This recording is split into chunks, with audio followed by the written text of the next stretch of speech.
The good thing here in New York, you understand where is Canada. So that's the 49th, and we're just right in the top here. Keeping bees, regardless where you are at, you have to understand the environment. You have to understand those bees actually not native to this part of the world. They originally came from Africa and Eastern Asia.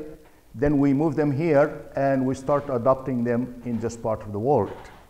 So we have to know how to keep these bees alive. This is one of my neighbors. And actually, they have a skating ring. Can you imagine an Egyptian guy living up in Canada, and my neighbor basically during the winter time, she's doing skating and playing hockey. So you have to understand, you have to adapt yourself to your environment as you live and see what's going on around. Some of the Canadians, if they ditch a car, basically they get the hockey sticks and start playing hockey right in the highway until somebody comes to help. That's part of their hobby. This is what we call it, the RCMP, the Canadian Royal Police. And that's how they keep the highways safe. And definitely we have to keep our bees safe. Just last week we heard actually some grizzly bears start moving out of the mountains and attacking bees in some areas where we keep the bees. Still, Canada is not always flat, especially that part of the world where I live, the prairie. So we still blessed to have the Rockies, and that's something which we share between you guys and ourselves. It's a beautiful area up there. Is that fireweed? Pardon? Is that fireweed? That's fireweed, yes. Fireweed is known as one of the most delicate honeys, and usually after a forest fire, within 3 to 4 years, the fireweed will come, and beekeepers actually take their bees out to do this, to collect honey, mostly in British Columbia and actually in Vancouver Island. That's where you find that kind of honey. Speaking, before I talk about Canada, I looked at that statistics, and we found in the United States around 1940 all the way to 1950, we used to have here about 5.7 million hives. That's a lot of bees. However, over the years, the number of colonies started declining.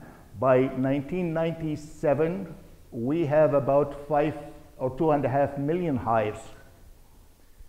Right now, we are sitting at 2.65 million hives.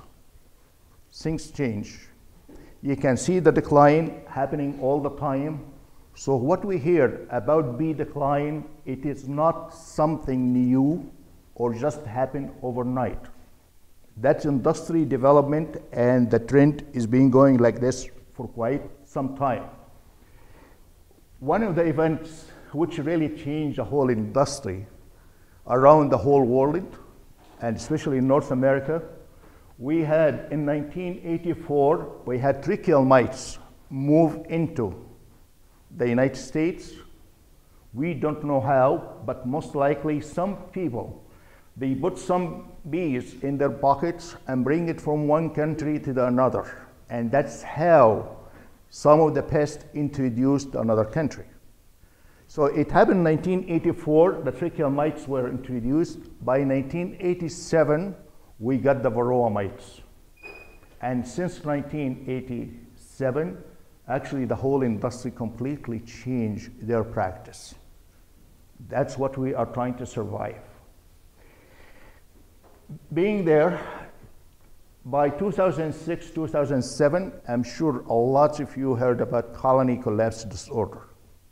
And I'm going to talk about it later on for a while.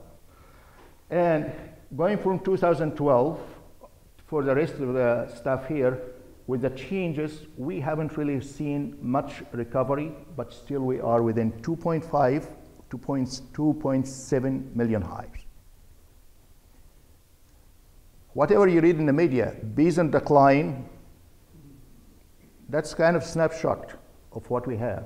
Is it real? I don't think so. Because the trend, as you can notice at the end here, it's almost stable. What happened also in the industry here in the United States, being in California for 10 years, actually I supported myself to go to university by working in almond pollination. And at the time, we find 1.6 million hives move from across the United States, goes to California, and that's only for about 4 weeks for almond pollination, and after that, they spread across the country. Can you imagine if you have a piece of pizza and you have only 5 people will share it, but later on you have 50 people will share it, but the same size of pizza. So there's a lots of competition, and that really is changing everything. California at the time, as you see here, these are kind of hives from different states, sharing everything. We call it the melting pot. Whatever one person has is going to be moving to the other ones. But also you are stressing the bees for a period of 4 weeks or 6 weeks, traveling back and forth to do this pollination and come back. In real numbers, 2.5 million hives, 1.6 million hives moved to California. That means 1 hive out of 1.5 hives moved every year to do the job. There is no backup. But it's quite important because the almond industry, $10 billion. So, and it's dependent on honeybees 100% to do the pollination. That's why when I was in California in 1987, 18 or 89, the rent for a hive was $15. Right now, it's up to $200, supply and demand. So that's really making a lot of pressure on the beekeepers, and it shows the value of our bees in terms of pollination. This is a map, was published actually in Scientific America, and it shows how many times the beehives will move around the states. In winter time, most of the bees come from the north, and they move up to Florida, and actually Georgia and all of the stuff, and later on they move to California for pollination. After the almond pollination done in California, they move up to Washington State. Some of them, they go to Maine, and that's for blueberry and cranberry pollination, and they return back again down south.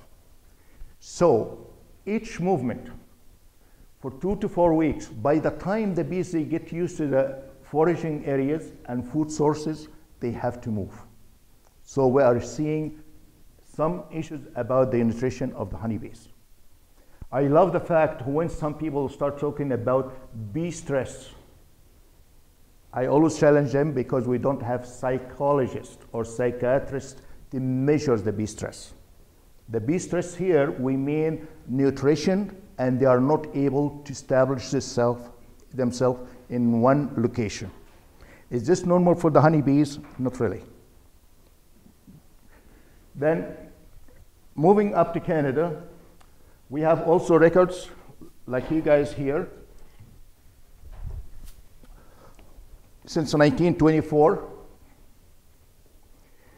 and you notice here for the number of bees was quite high in 1940s, and if you look at the time why the number of bees were quite high, keep in mind we were part of the colony and still part of the colony, and we were supplying honey to England during the war. So that was during the sugar ration time. It's quite interesting situation here to see. Actually, if you look at the number of beekeepers at the time in Canada, like there was about 45,000, like too many beekeepers at the time, everybody keeping bees, but later on put the honey in drums and train to ship it back to England. After that, the industry lost the interest, and it became commercial industry, and the number of colonies started going up. Keep in mind, Western Canada, we used to import every single year 250,000 packages from California, and every fall, around September, October, we kill all of our bees in Western Canada and replace it in the following spring. And that's because it was economically viable. to feed the bees sugar syrup to survive through the winter, it was too expensive.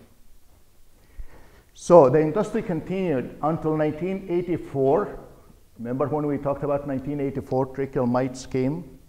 By 1987, we shut down the border between the United States and Canada, no longer allowed to get any packaged bees or nukes from the United States since that time. And the Canadian became a real beekeepers now. Before, we used to call them bee havers, but right now they became beekeepers. They have to change all of their management system to maintain the bees through the winter. So, having said that, at the time, the number of hives of colonies were about 700,000 hives. It went down here to about 500,000 hives. Actually, Alberta at the time, it used to have 250,000 hives, went down to 147,000 hives. Interesting situation happened there. By the time the government took the regulation to stop the border, people already were gassing their hives, and what's left, that's the one they have to start with. From that time and so on, it took several years for these guys to learn how to maintain the bees during the winter time, and the numbers start picking up. Actually, sorry, this one here is wrong, the arrow, but by year 2006 here, that's the colony collapse disorder. In Alberta, for example, because I have some records, we had 250,000 hives, went down to 220,000 hives. That year we have winter kill 43%. But we never claimed it was colony collapse disorder. We never reported in Canada colony collapse disorder. But the story has never been told. Then, as you noticed after that, the number is going up. In fact, this year in Alberta, we are at 315,000 hives. So if we go to 1987, we had 143, so we double our numbers in the last 30 years. We go up and down, but all of this because one thing, management. You got to adjust your management, and you have the proper tools to apply it to get your bees alive. So, in terms of pollination, our pollination is different. The major crop for pollination in Canada at this time, where the farmers, they have to pay to the beekeepers, actually they pay $200 per hive, only for 40,000 acres in southern Alberta here. The other pollination is being done in blueberry here, and this is what we call it low bush blueberry, and that's in the Maritime. And the high bush blueberry in British Columbia, they pay $100 per hive. However, for 40,000 acres here, the value of those 40,000 acres of canola pollination, it's in Alberta only $1.3 billion. We talk sometimes about GMO as bad thing for the bees. We talk about the neonics as bad thing for the bees. Keep in mind, canola, it's not regular crop. Actually, the original crop, we call it rapeseed crop. However, the word rape, we don't like to use it in North America, so we start calling canola. If you know the translation of canola, it means Canadian oil in French. And actually, it was done during the World War. They start breeding the canola to become good for human consumption. So what we are seeing here, that 40,000 acres is being held by big corporates like Monsanto, Bayer, Syngenta, and all of this kind of companies, because they do all of that GMO stuff, these seeds. And actually, if you look at the 40,000 acres, you can see this is canola, this is male, this is the female. Actually, the regular plant is normal. They have the male and female in the same flower. But because of the breeding system, they have to they have to have the honeybees to do the pollination. So therefore, we moved 75,000 hives. Actually, they moved out last week to do this pollination. And those hives, without them, the yield in these fields here will go down by 90%. 40,000 acres will produce enough seed to supply 70% of the world need of canola seed to grow it for seed for oil production. So we are producing the seed to give it to the farmers so they can grow the regular canola, which does not require the honeybees actually, because they are wind pollinated. Having the honeybees in there will increase the production by about 10 to 15%. But it's good crop for pollen source, good crop for nectar. That's why most of our honey right now in Alberta and the prairie provinces, Alberta, Saskatchewan, Manitoba, it comes 70% of our honey, it comes from canola. We grow about 22 million acres of canola in this part of the world. So, having said that, I'm trying to hit on a few things here. We talked about GMO, we talked about neonics, we talked about monoculture. And all of these three being used as might be causes or possible causes of colony collapse disorder. However, we are having bees surviving in those ones. So the question comes, what is causing the colony collapse disorder? And we're still looking for that cause. So that's to show you, this is about 160 hives, and we have leaf cutter bees. It's been put in the field also as supplement pollination, and the two side by side, the honeybee will visit us once, and they move things around. So at that time, 75,000 hives in 40,000 acres, that's too many hives. We don't expect to have honey production in those areas because there's not enough food for the bees. Our beekeepers actually, the average honey production here, most of the time, less than 50 pounds. However, at the same time, if I move my bees into the other fields, a commercial producer will produce 200 pounds at the same, during the same period. So that tells you how much is stressful the pollination for the honeybees. So somehow we have to compensate for that as part of our management. And that's the beekeepers, they have to do the job. Then, blueberry, it's a nice crop. As you notice here, this is in, this one actually, it was in Nova Scotia. And you can see our blueberry here, that's natural, same thing as in Maine. And we move our bees. The only problem down there, also, it is hard on the bees, not good food source for the bees, and high competition. Do we move bees around Canada for pollination the same thing as the United States? Yes, but it's not at the same intensity. We have only 40,000 hives moved from Ontario all the way to New Brunswick and Nova Scotia. We have about 5,000 to 10,000 hives who move from Manitoba into southern BC for wintering. And we have in Alberta here about 40,000 hives comes from the Peace River, that's very cold part of the world, all the way down to southern BC. That's basically our Florida of Canada. All the bees goes down there. And now actually it became a source of pollination for the crops in that area. BC has about 30,000 to 40,000 hives, but they need about 30,000 to 40,000 hives for pollination. Most of that pollination is supplied by Alberta beekeepers. Okay, the guys who already wintering down there. So, one of the things you have to notice here, how many hives being already moved around for pollination? About 150 to 200 hives out of 700,000. So that means in Canada, one hive out of every 4 or 5 moved for pollination. Do you remember that ratio I was talking about it early on? It was 1 to 1.6 in the United States. So there's no backup here. Same hives, it keeps moving back and forth. Even if it dies, replace it and keep moving it.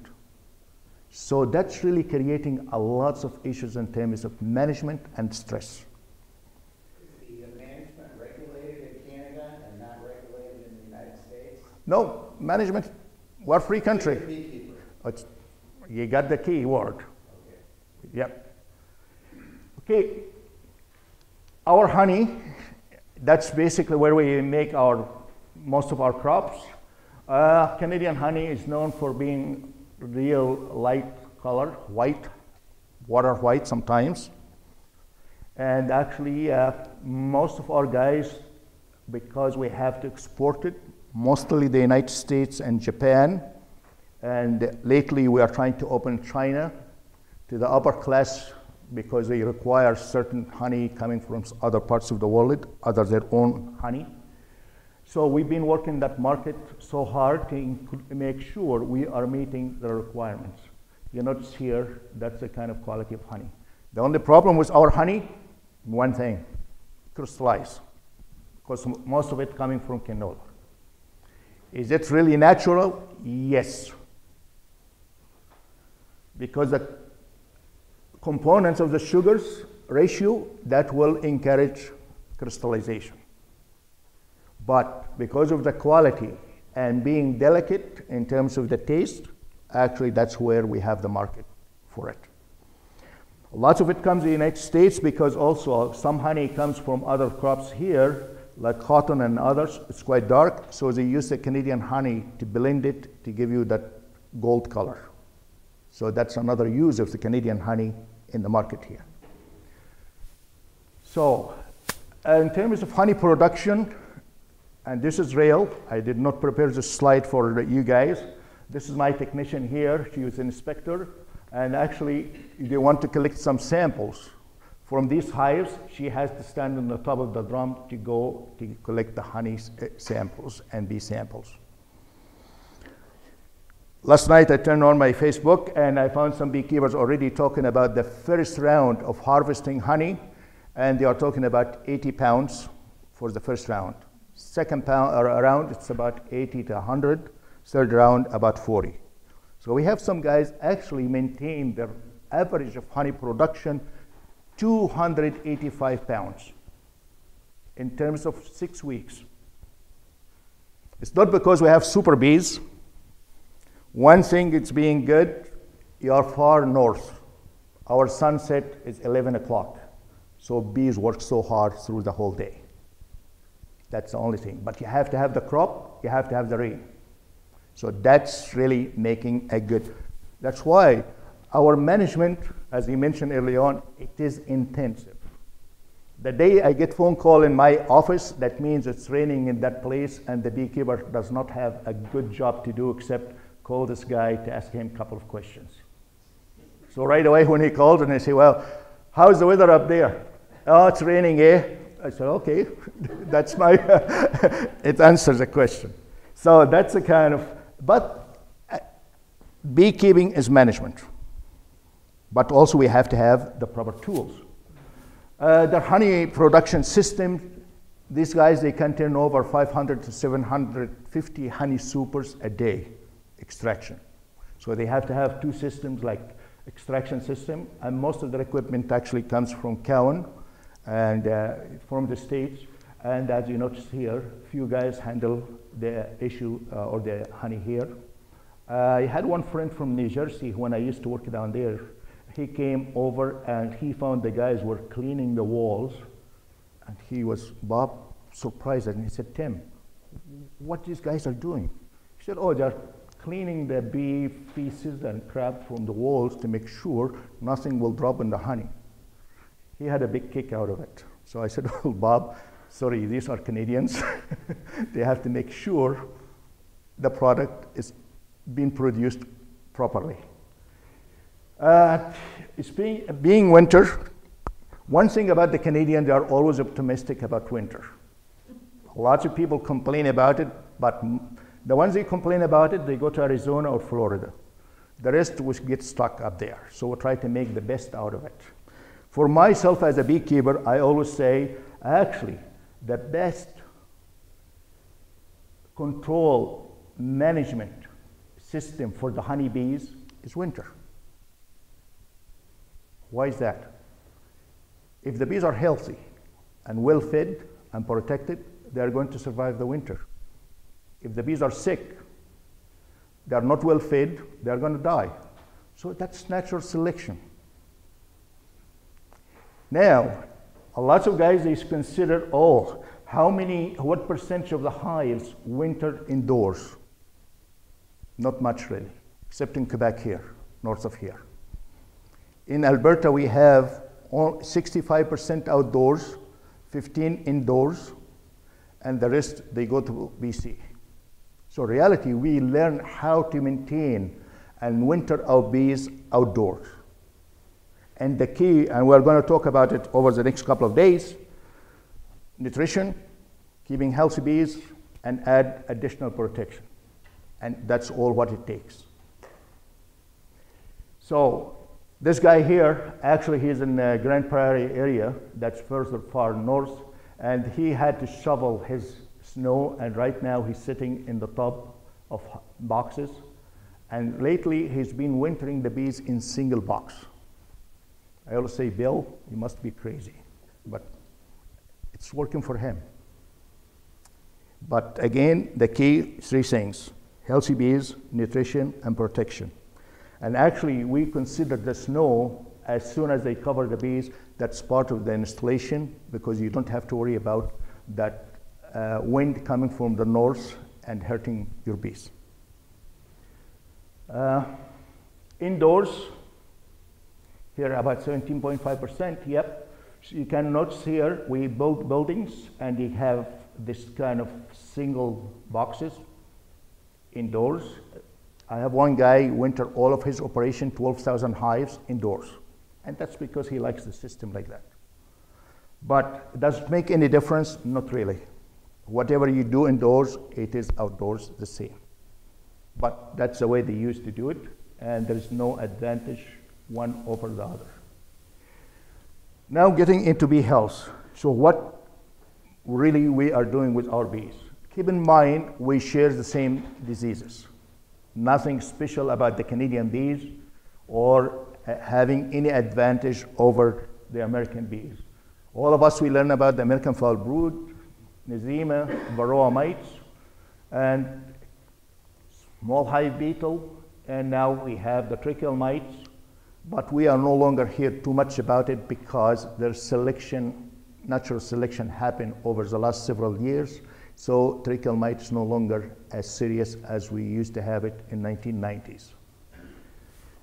So we heard about colony collapse disorder.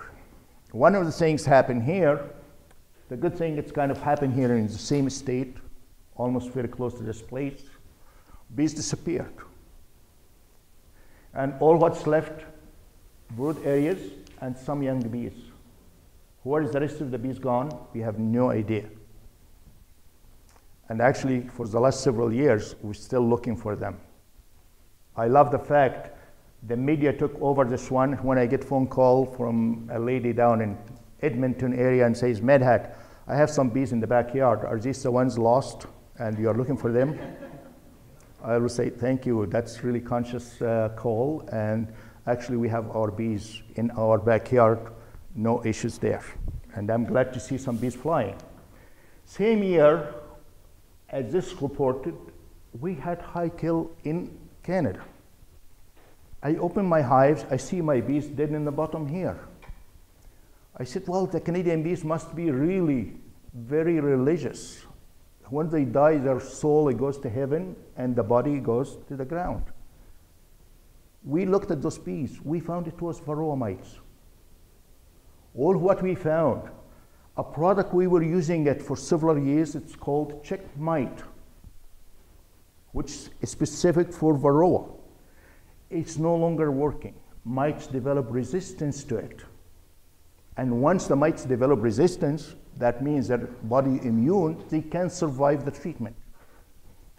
Every phone call I get, you say, Medhat, I lost my bees, but you know what? I have my strips in, and the mites walking all over the strips. So we recognize right away, it is Varroa mites. Actually, it's kind of fun because the same time it happened here, I was called by USDA to attend a meeting down in Washington, D.C.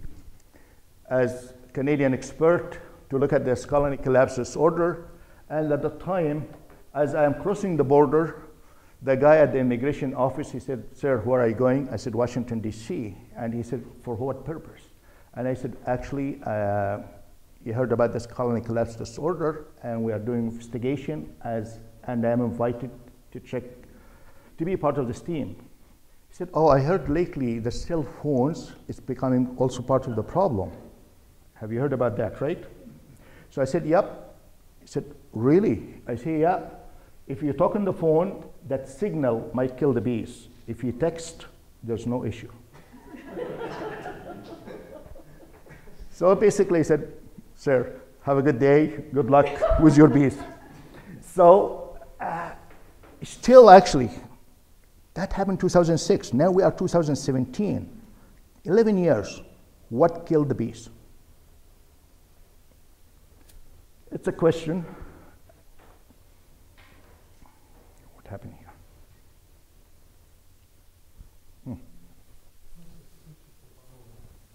Huh? The switch at the bottom. Which one? The long one. Oh yeah, I did already. Yeah, it is on. I think that's the colony collapse disorder. That's screen collapse disorder. All right, I have to hang in here. Actually,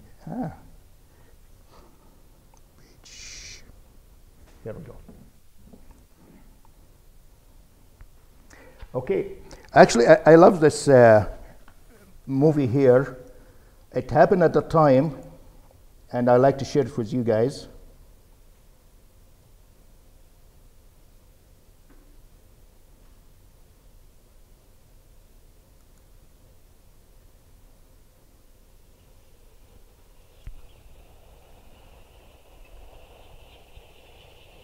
Oh, I see it here, but not there.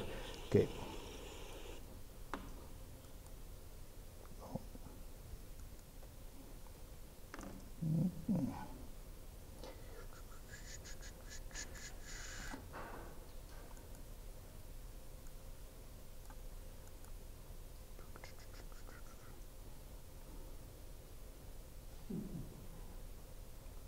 Oh. Come on.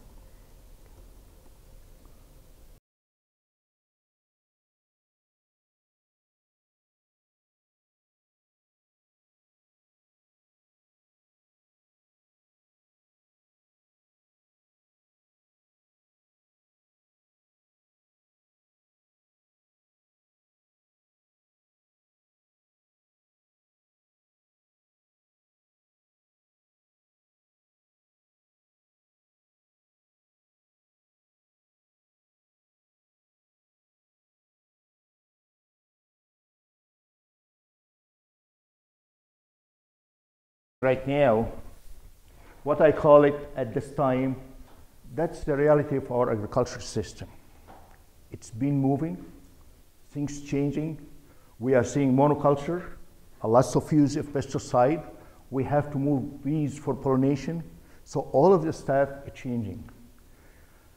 One of the bad things about beekeepers, it's almost like, hard to change. This is what used to work in the past and should work for me now. And that's a problem.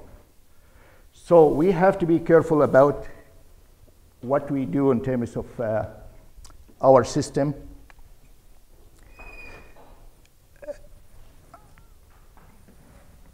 When it happened, this situation, right away, we start talking about. We had a group of people sat down, and we need really to do something about the whole system, why the bees died. So we have what they call it, the 5 W's: what, where, when, and why. And we start a real investigation, and we went out and start working with our inspectors, and some of them actually are You might recognize this picture here. That's Alan Dick. And once we went outside, and each line represents an operation, and that really represents thousands of hives. Have you seen how many lines, in this case here, are white? That means it's safe. Very few. Almost 70% of our bees at the time, they had varroa mites to the level it killed them. And if they don't have varroa, they have nosema. So we recognize right away that's a failure of the whole system. So bees are no longer healthy. Our system for mite control failed, and we have to change right away. So that really, we start talking about how did we know? We always teach the beekeepers, please monitor, monitor, monitor, but it does not happen. In fact, at the time, when I asked a beekeeper, what was your mite level? I think I am talking in Chinese. What? Sir, what's your mite level in your hives? Oh. So, oops. Why it keeps going for, okay.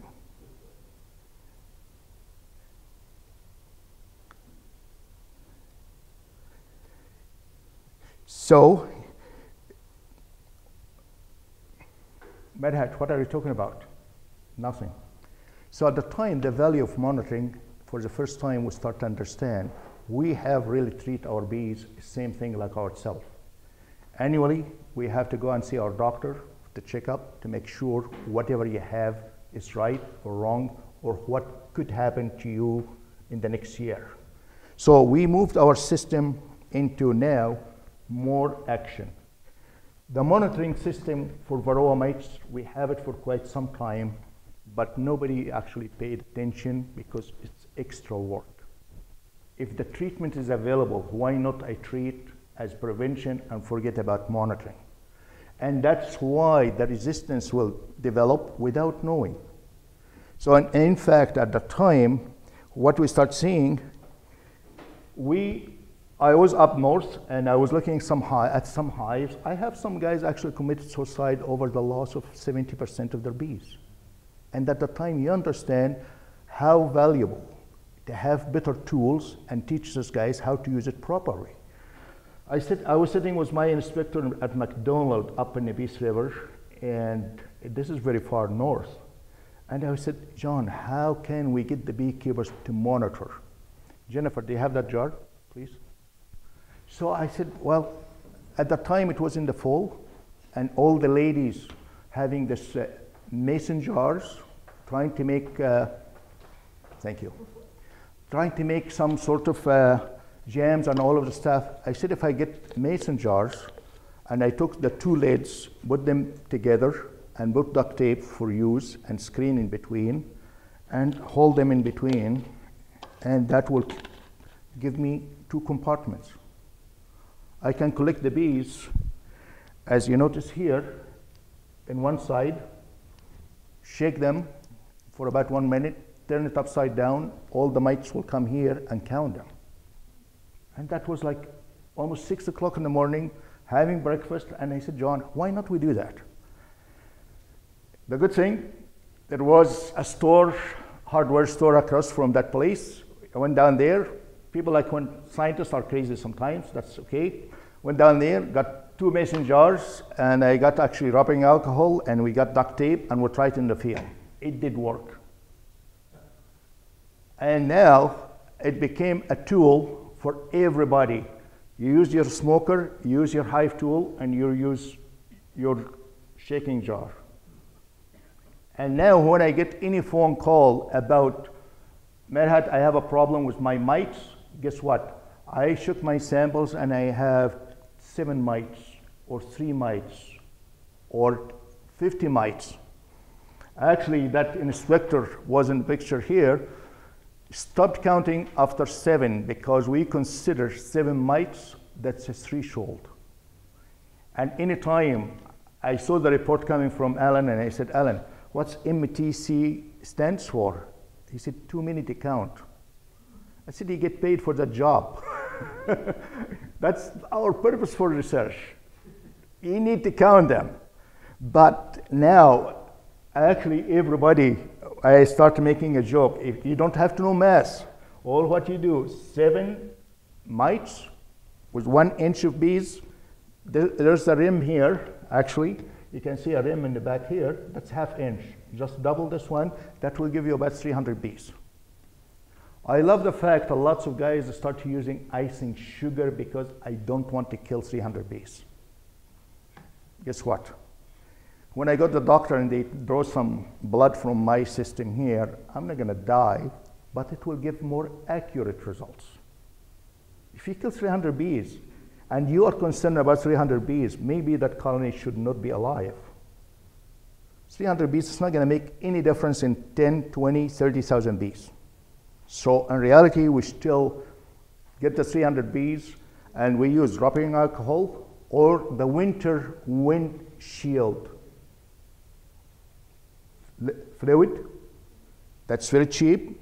This time of the year, if you go to any store, there's some left over. They put it for $1.99, and we always build our stock this time of the year to use it through the spring of the next year. So that really took over, and it became the tool people are using all the time. Some people say, well, how accurate? Guess what? We did about 1,400 samples. That's why sometimes of some of my workers, they say Egyptian slave driver, and actually that started here in Ontario. We did 1,400 samples, and we washed every sample, and we counted every mite to see are they matching or not. That's how we came up with that number, 7 mites. It means 3%. So our threshold, 7 with correction factor at 2, that's 9. For every 300 bees, that means it's 3%. And now it's a key word. If you want your bees to survive through the winter, it has to have less than 3% varroa mite infestation. If it is above that, good luck. Your chance is 50-50. Okay? So,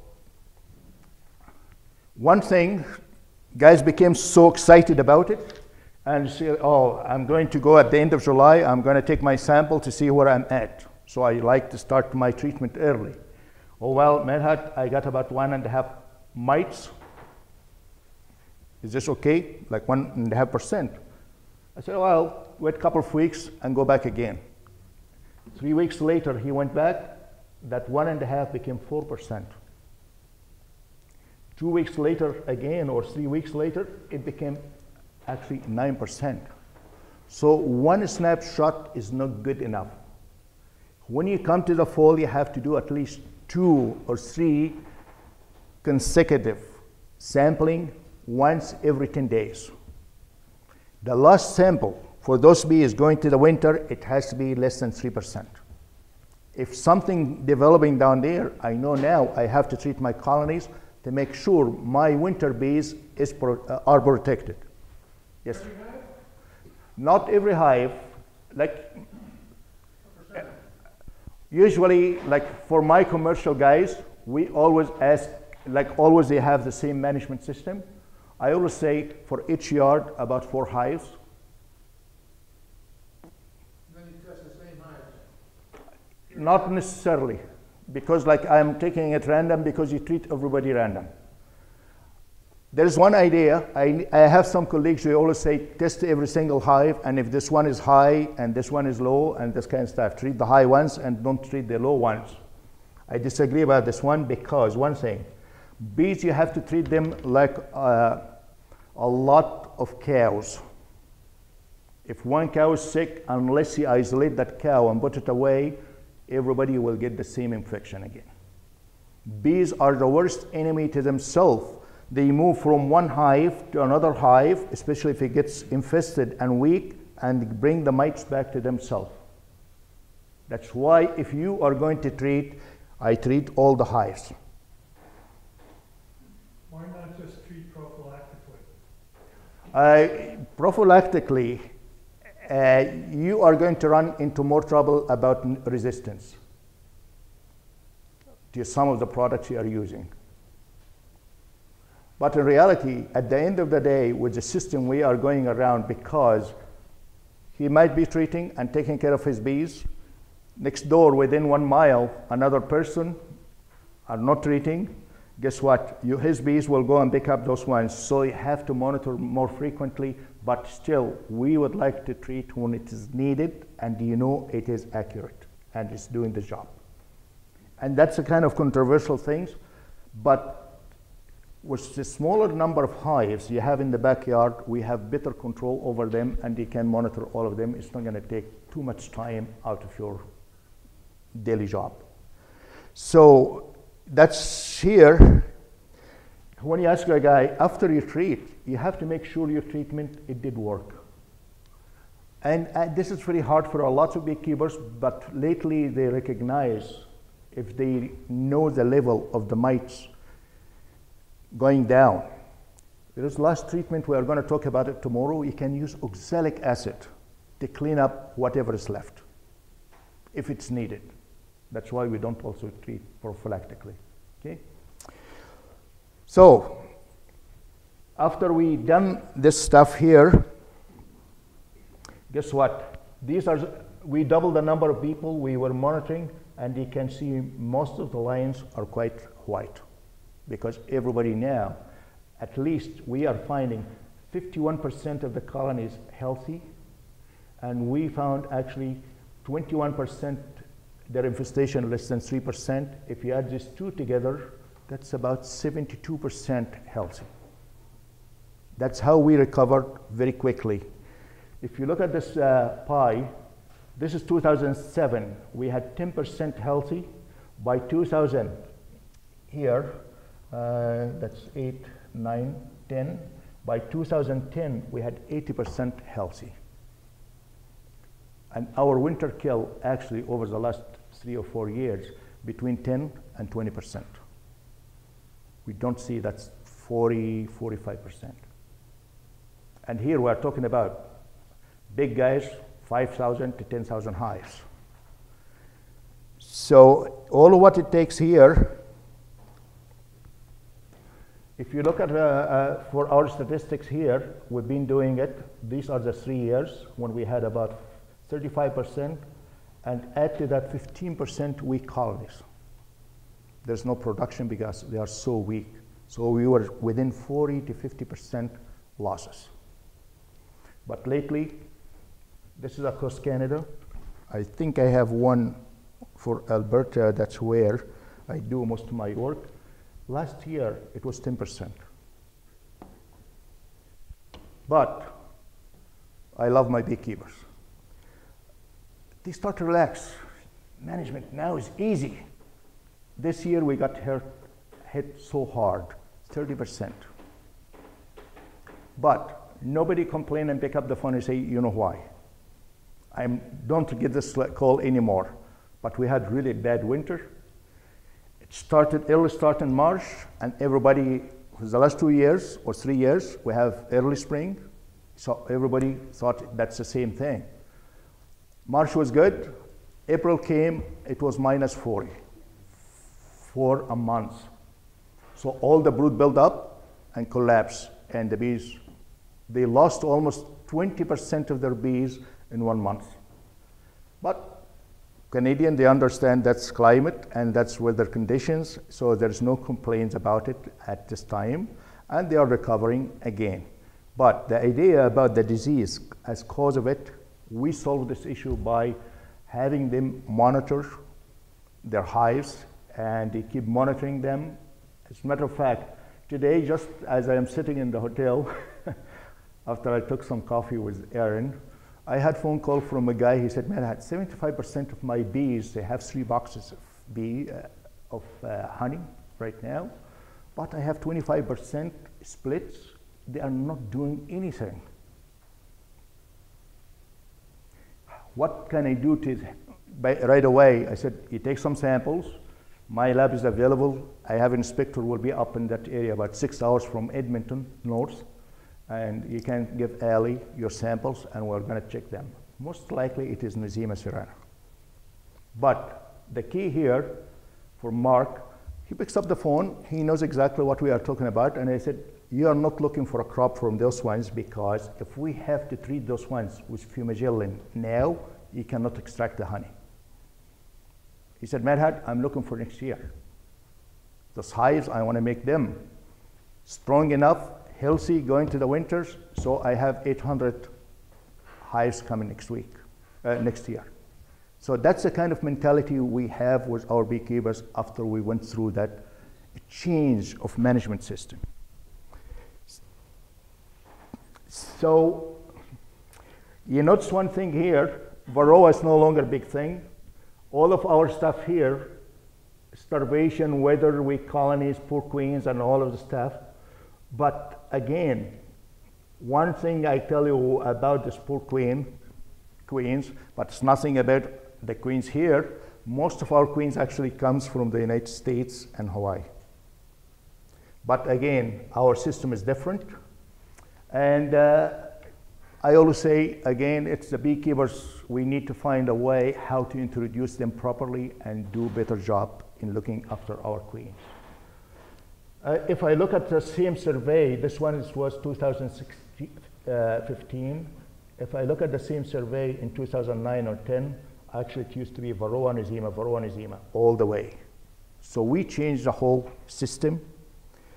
In the previous slide, whose evaluations are those? These ones? Yeah. The beekeepers themselves, but we are consistent. Yeah. Can you say it?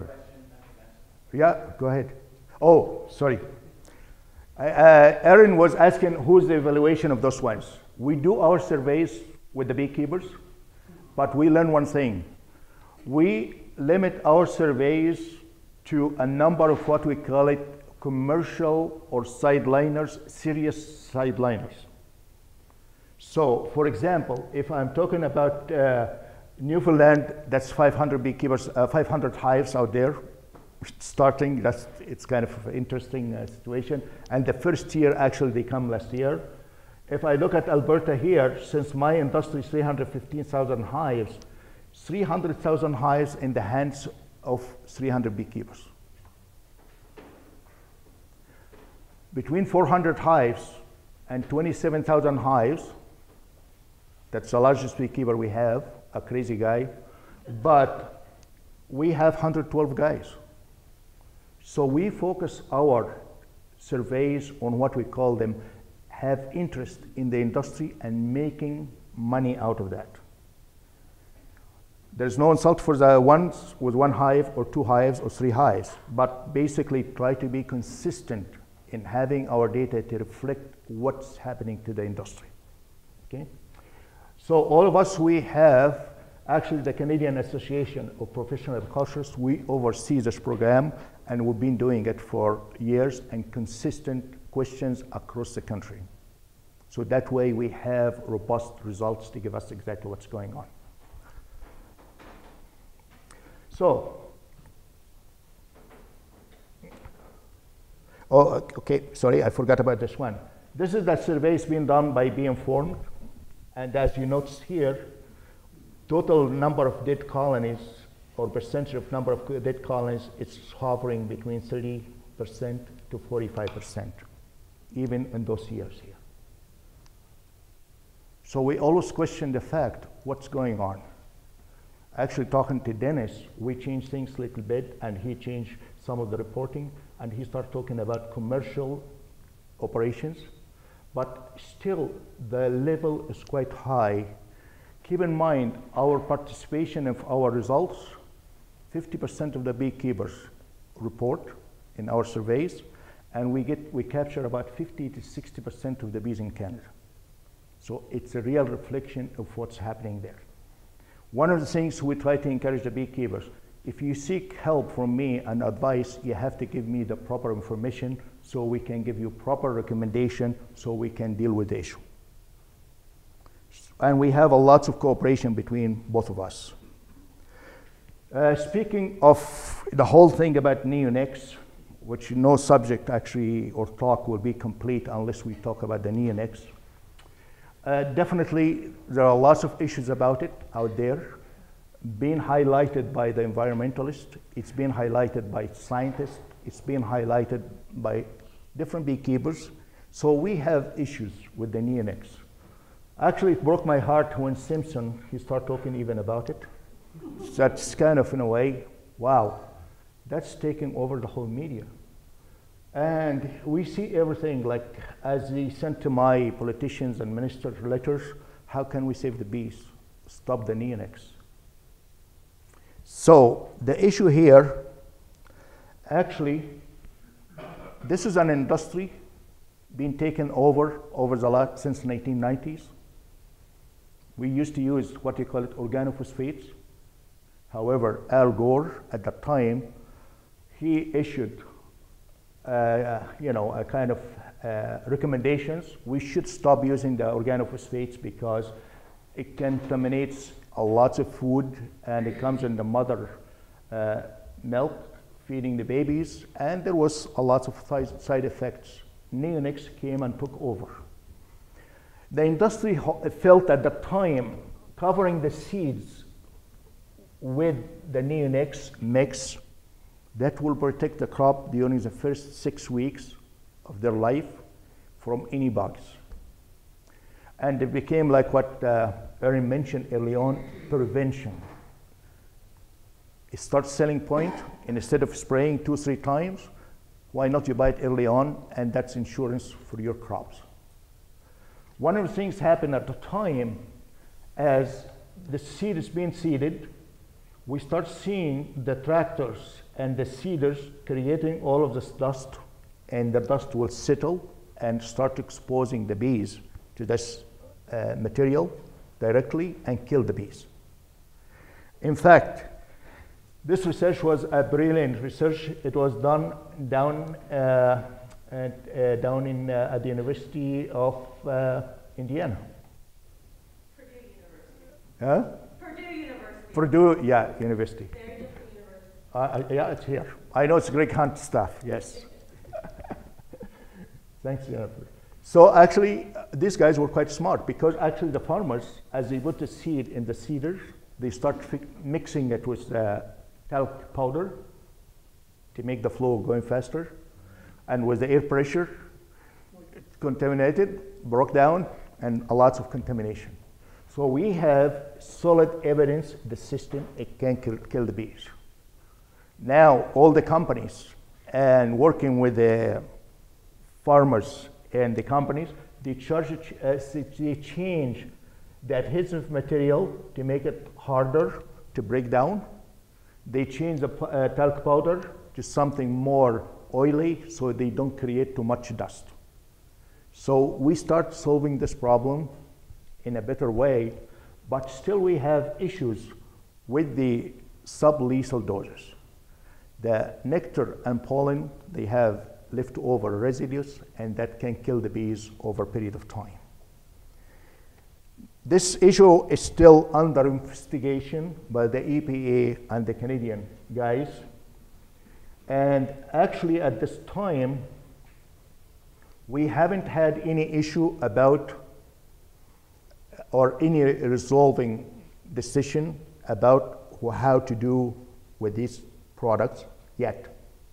Farmers are demanding it, beekeepers are concerned about it, so we have to find some legal way how to do it right. But at the same time, we have to find alternative for the farmers to survive. So that's where we are at in this position, in this issue. So it goes back again to the reality of our agriculture system.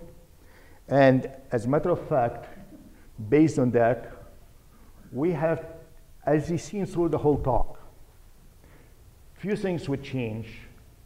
Our management system, it has to change, and we have to monitor to know exactly what's the problem.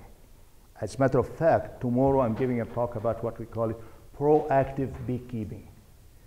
You should not be responsive after the fact and come back and say how to fix it. The bee life is about 30 days. It's too late. Then the second thing, our foraging sites. If we understand our bee is going to pollination all the time, we have to have supplementary feeding for those bees to make sure they compensate for that. One of the things which I tell my beekeepers right now, since we have enough bees, the bees goes to this year to the pollination, next year become for honey production. The one we're in honey production this year, they go back for pollination the year after. So that way you don't expose all the bees at all time to the same stressful conditions. Give them relief. That kind of help. At the same time, we try to encourage also growing some wildflowers and all of this nice stuff. It does help, but also keep in mind, bees require a lot of this material and flowers. I see some campaign, you can have this small bag of flour, and we are going to grow 1 million flowers for the bees. But how many billion flowers of the bees are required to feed the bees? That question has never been answered.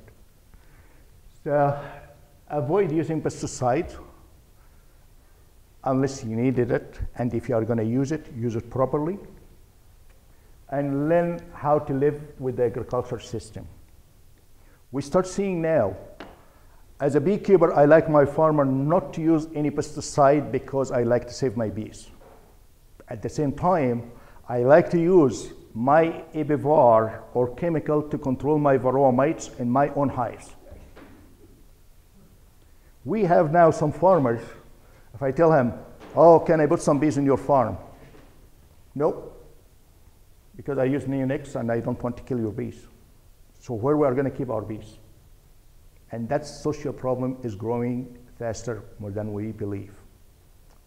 However, communication between both of us, between farmers and growers and beekeepers, I think is going to be part of the solution, and it's going to create better environment for our bees to survive. So we have really to watch for that. The key word, I guess this gentleman stole the word early on, is the beekeeper. How to communicate with your farmers, how to communicate with your bees, stay in the top of your business.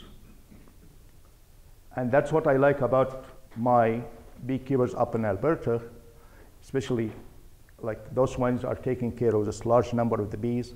Definitely they stay in the top of their business. It's no longer how much it costs me to keep a hive alive, because you can lose the bees, that's $200 to replace the hive. But to lose the production, that's $500. So if you look at the dollar value of loss versus making money, they spend that extra money to keep the bees alive, because that way they can maintain $500 income for next year from that hive. And once we start talking dollars, I think everybody pays attention.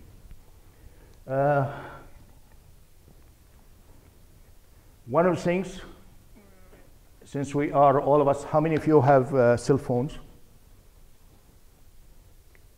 This is a free app we developed for our new generations of beekeepers, especially everyone sitting down in the meetings and answering the calls and checking their messages. And later on I said, well, I give a lot of talks to our backyard beekeepers and our people in the cities and this kind of stuff. Why not we develop an app, and actually we call it Bee Health app, and those ones available for the two type of phones, Android and iPhone. And the good thing with the government, we were able to get the grant and make it free. And basically I said beekeepers are so poor and they will never pay $5 a month to keep this app. But so far we did the app, and actually next month we are going to have addition or new version of this app. We call it reports. That means if you are out in the field, I'll show some of the stuff tomorrow. If you are out in the field, first of all, it gives you symptoms of all the diseases.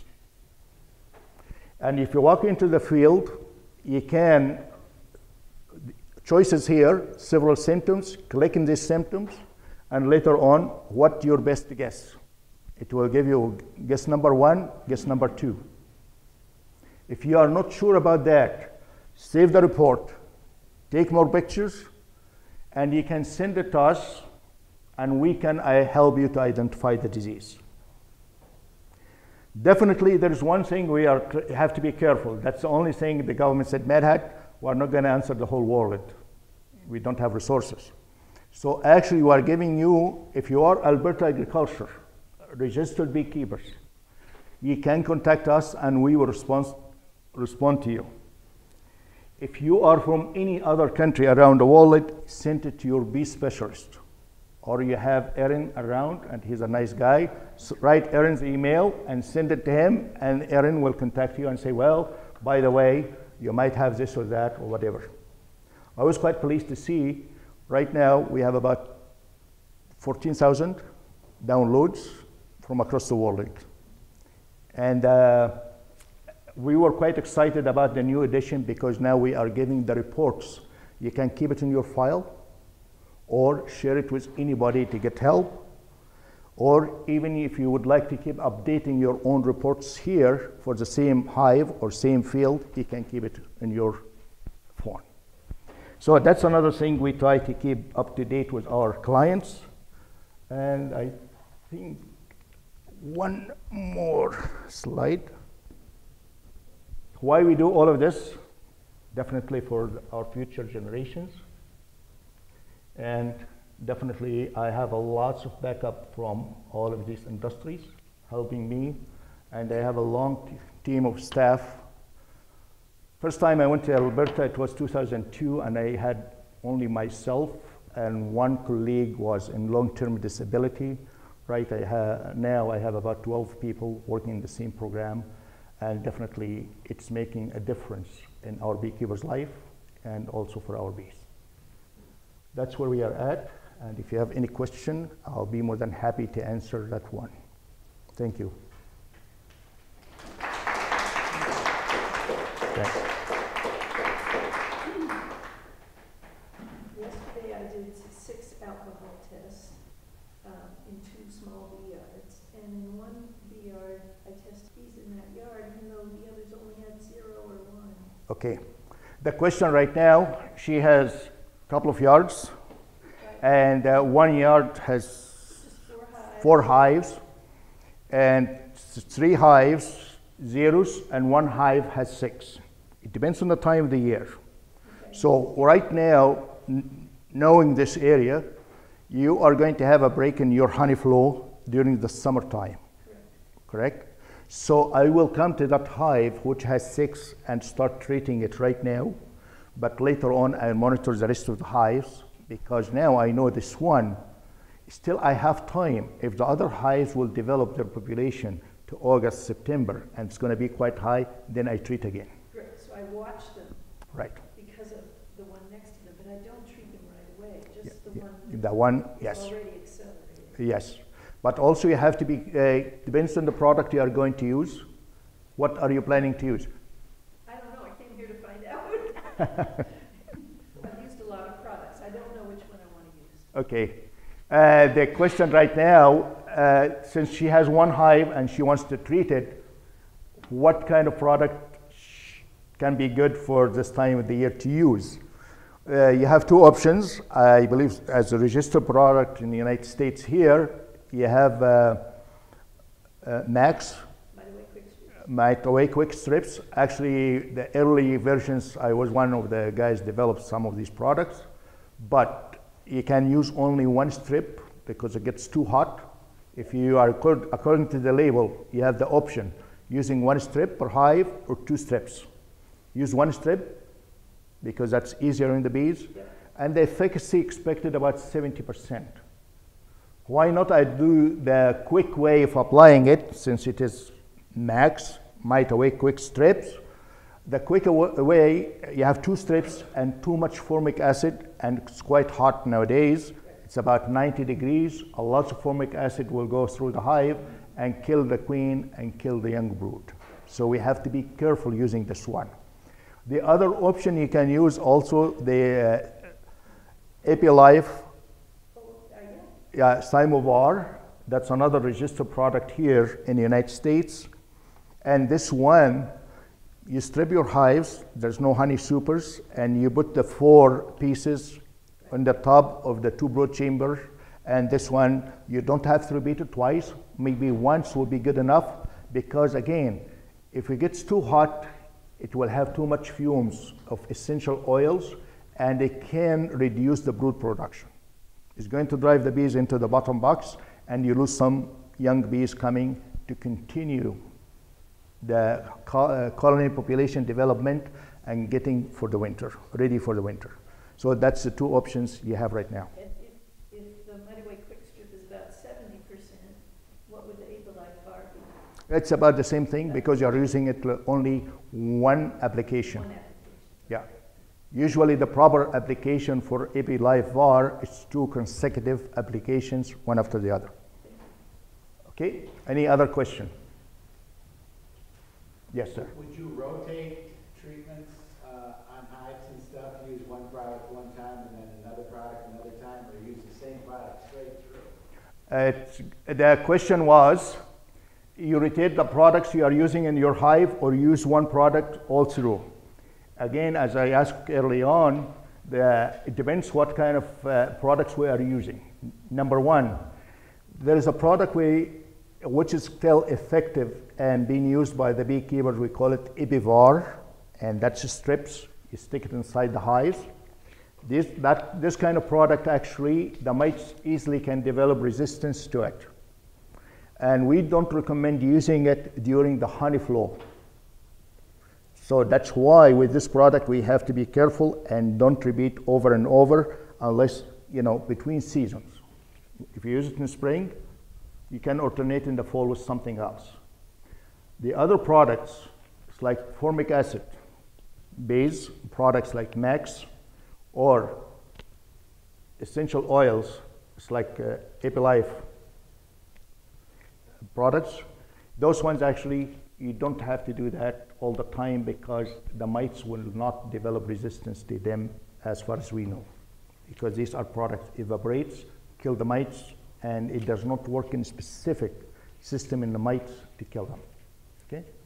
But as a good practice, it's good to familiarize yourself with different products because one can work for you better than the others, so that way you have better experience with the product, okay? I think these are the 3 products available now here, correct? And oxalic acid. Oxalic acid, that's another one, yes. But oxalic acid during the honey flow, or like 4 boxes or 3 boxes, it's not gonna work. Oxalic acid, we use 2 ways of applying it, either dripping or evaporation. For dripping, all the oxalic acid will work on mites on live bees, but mites developing inside the brood cells, it's not gonna work on it. That's why we have to apply the oxalic acid more frequently, like once every 5 days, to make sure any mites emerging with the bees will be hit with the oxalic acid to kill them. So in this case, we don't really recommend to use it during the honey flow because 70% of your mites are in developing cells, 30% in the bees. So with that big volume, with the evaporization or sublimation, it's not going to work nicely.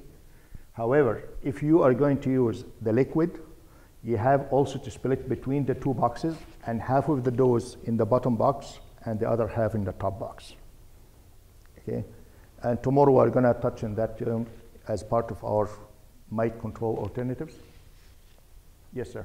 The reason why you haven't mentioned HubGuard? Reason, I spent 5 years of my life on HubGuard, no worries. HubGuard, actually, yes, it's registered in the United States. For us in Canada, just we applied for the application, like to get it registered in Canada.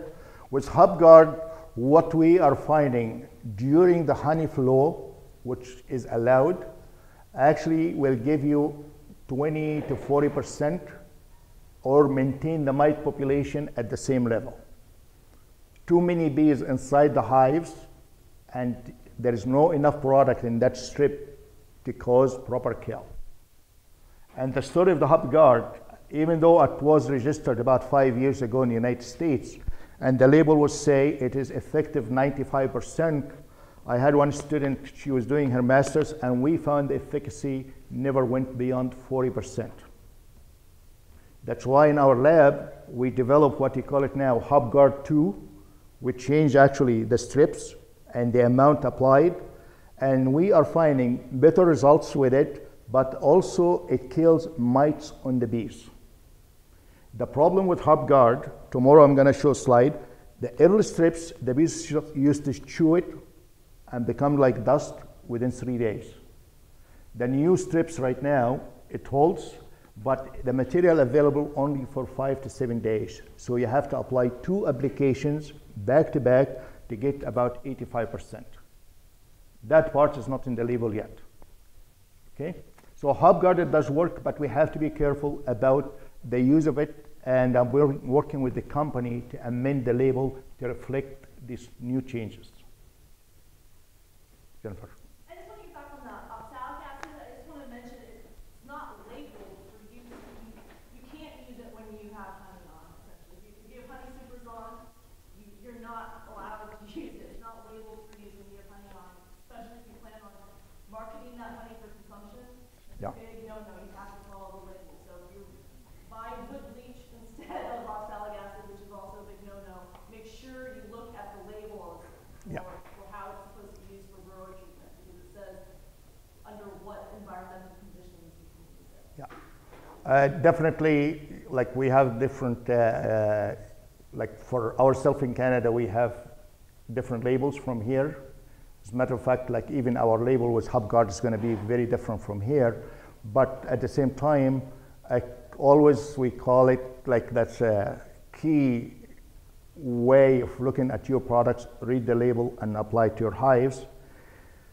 The excessive use of the chemicals or improper application at wrong time of the year is not only defying the label, but high risk of contaminating your honey. Okay. Oxalic acid, as I said, it can be a product. Most of the time we are saying use it after the brood production stop to get higher efficacy. If you use it early on and there is brood, your efficacy will be not as good, will be very low. That's why you have to repeat your application. This is one of the things as part of this education about this program, like the one Pat is running, how to understand your products and how to apply it in your hives, because that way you can get the most benefit out of it. And unfortunately, you read the label, keep in mind most of these labels are reviewed by the lawyers. For us as regulators, we have to be careful when we say things, because if it is against the label, somebody will say, well, I followed Medhat's recommendation, and it is not in the label. So that's the kind of stuff. You get more information in a meeting like this one, and some slides which will show the proper way of using it. And that way, it really helps. And that's one thing I found over the last 15 years I've been in Alberta right now, and in different places. Our attendance for meetings like this actually is quite high. And my commercial guys in February, I get about 140 commercial guys sitting in the room. I have some people come all the way from across Canada. In one single room like this one, I have people owning 400,000 hives sitting to learn about the work. With the hobby guys and commercial and sideliners, we get large number, and again, it does help.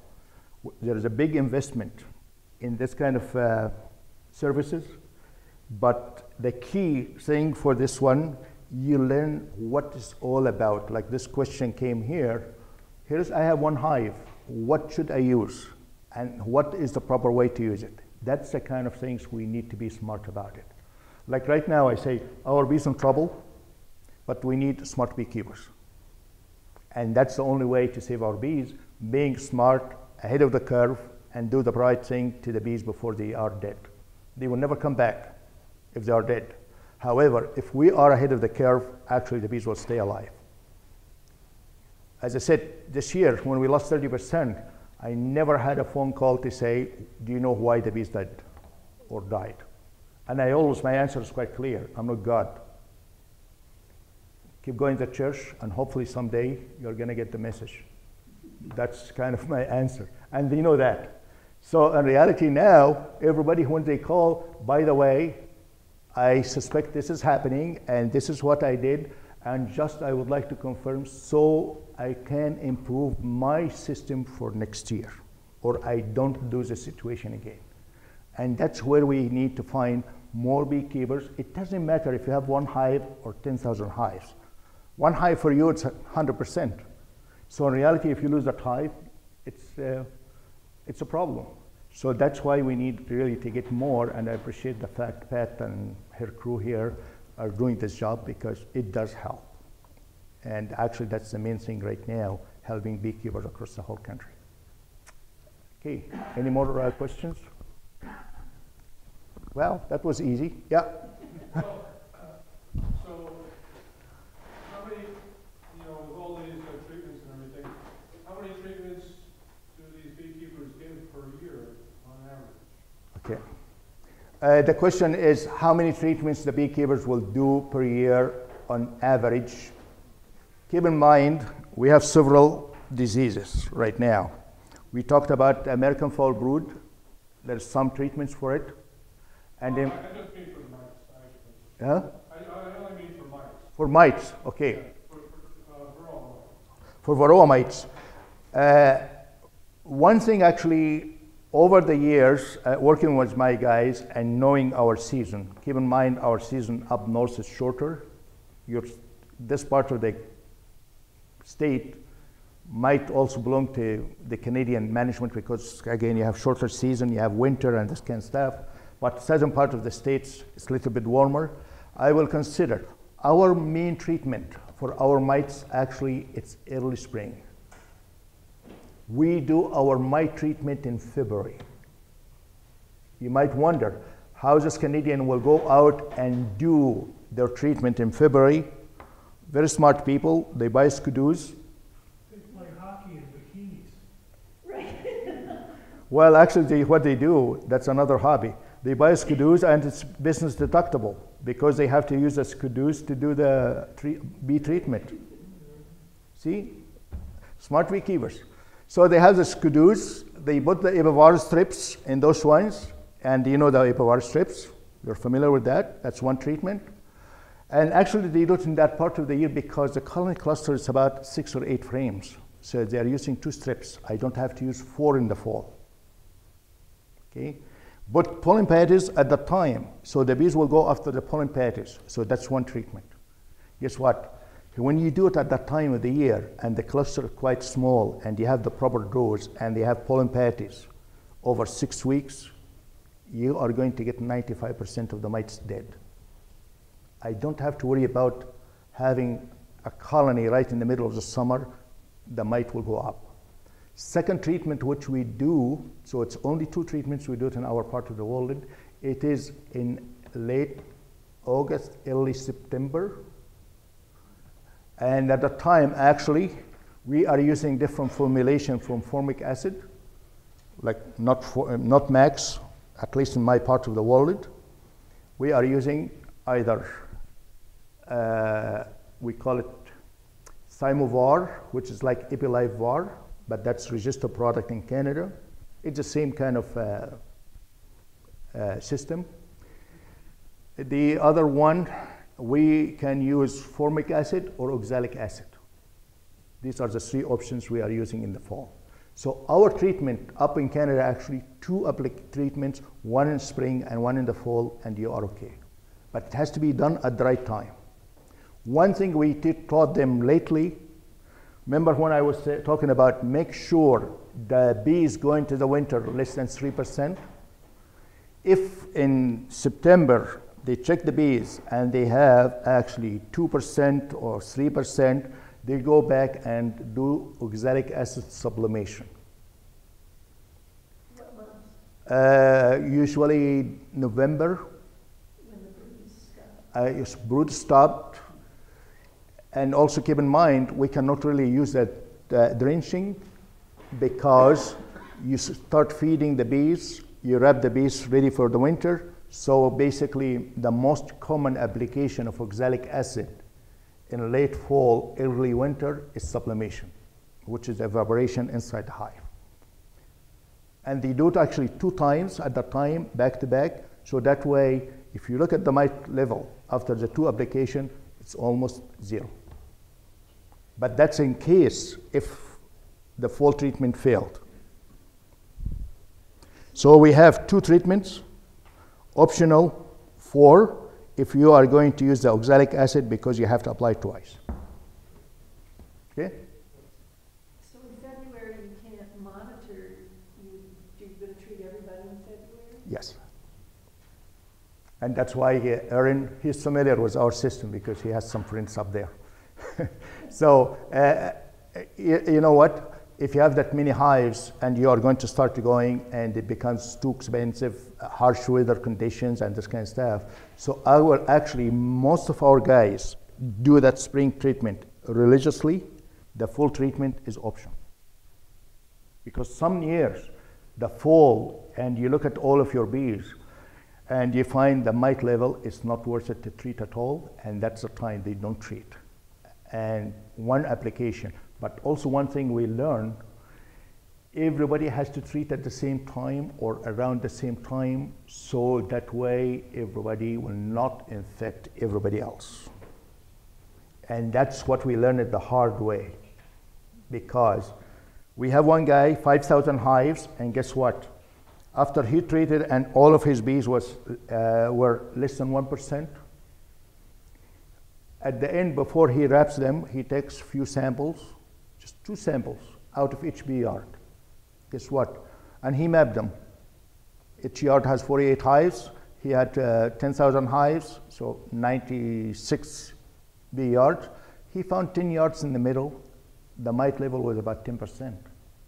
He called me up and he said, "Do you know what's going on?" I said, "I don't know.